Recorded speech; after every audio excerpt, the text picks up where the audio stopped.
Do you love the idea of living near the beach and you're starting your research to see which is the best beach town for you?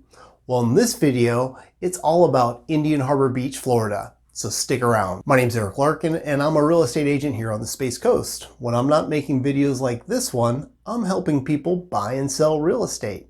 So if you have plans of making a move, let me know how I can help. Indian Harbor Beach, Florida is located in the 32937 zip code, which they share that with their neighbor to the north, Satellite Beach.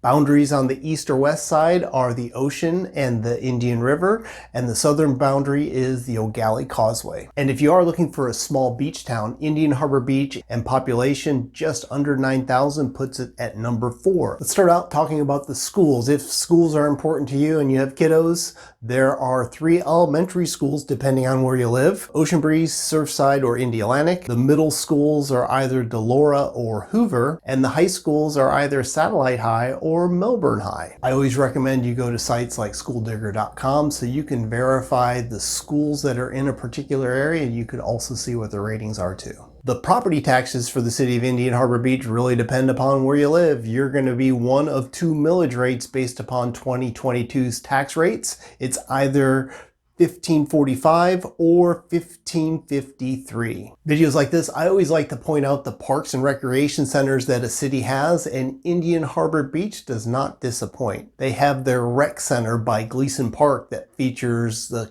heated community swimming pool. You've got shuffleboard carts, playgrounds, and there's a walking and exercise area that goes around the lakes that are inside Gleason Park. They have a sports center for your baseball, softball, and soccer. And if you're into kayaking or stand-up paddleboard, I recommend you go check out Oars and Paddles, where you can launch your non-motorized vehicles to explore the Grand Canal, the Banana River, and around Dragon Point. Since Indian Harbor Beach is a beachside community, of course they have some great parks right along the ocean. There is Bicentennial Park, Millennial Park, Irene Canova Park. They all offer pavilions, restrooms, and beach parking.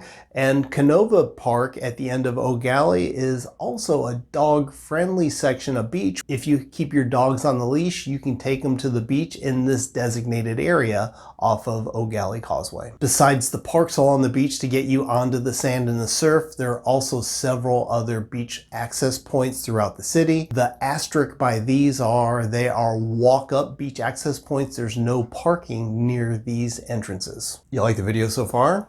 How about hitting that thumbs up? And if you haven't done so already, smash that subscribe button. If this is going to be your first time living in Florida or in a beach community this close to the ocean, what do you do about hurricanes is a question that always comes up. If there is a storm approaching and they do call for a mandatory evacuation, all of the barrier islands, including Indian Harbor Beach, is part of that mandatory evacuation. Now, are they going to force you to leave your house? No, that is a choice that you'll have to make on if you want to stay and ride it out or get over to the mainland. Just know this: if you do decide to ride the storm out and you have to call 911 for whatever the reason, more than likely they're not going to respond to that call until it's safe for them to do so, which is usually after the storm passes or the winds die down enough for them to safely come to you and see how they can help. Another question that always comes up is living in Indian Harbor Beach or along the Barrier Island. Is it in a flood zone, and is flood insurance mandatory? And surprisingly, that answer is no, it's not mandatory, because most of Indian Harbor Beach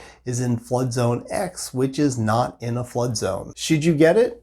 You are surrounded by water with the ocean to the east and the river to the west, so it might be a good idea to consider it. The only areas that I've seen consistently where it's required flood insurance would be oceanfront property and some locations that are on a canal or along the river. Whichever property you're looking at, just ask your real estate expert to check what flood zone it might be in. More than likely, if you're moving to Indian Harbor Beach, you are buying a house, and if you're buying a home, you're going to need homeowners insurance. Just know this: homeowners insurance for Indian Harbor Beach or any of the communities along the A18 corridor, you're going to be paying more for your insurance versus the same type of home that's on the mainland because of your proximity to the beach and ocean and having the river on the west side of the Barrier Island. Since most of the homes in Indian Harbor Beach are also older homes, they're 30 years or older, it costs much more to insure an older home than it would a newer home because of changes they have in building codes. More than likely, buying a home 30 years or older, you're also going to need a 4-point inspection in order to obtain insurance. And this 4-point inspection covers the roof, the electric, the plumbing, and the air conditioner. And while you're going through your full home inspection, that inspector should also be able to give you the 4-point inspection too. So do you have any questions about an upcoming move? Let me know in the comments. Let's talk real estate in Indian Harbor Beach and what options are available if you decide to make a move. Usually beach town communities are heavily on condos versus single family homes, but surprisingly, looking at the 212 sales that happened in Indian Harbor Beach for 2022, it was pretty even three-way tie. Townhomes or half duplexes. There were 75 sales in Indian Harbor Beach, ranging from $374,000 to $1.2 million, built from the 1960s up until 2020.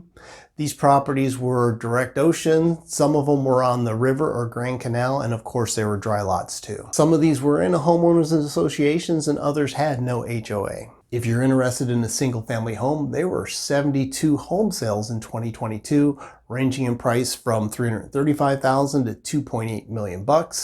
They were built from the 1950s to present day with new construction.